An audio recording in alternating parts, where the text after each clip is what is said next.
Bom, gente, eu estou aqui para mostrar como que vocês são em um mês.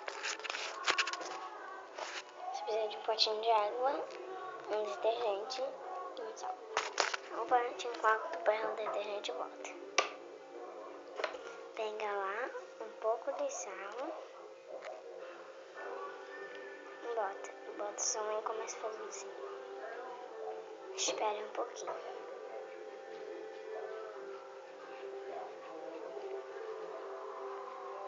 Vai lá, bota as unhas naquele sal.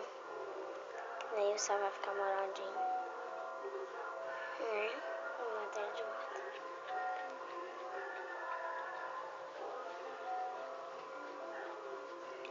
Deu. Vai lá, faz a mesma coisa com a outra mão, tá? Então, gente, é verdade, se realiza. Não é porque o vídeo não deu nem um minuto que não vai se realizar. Confiam. É confiança. Vão, comente e curtem. Até mais.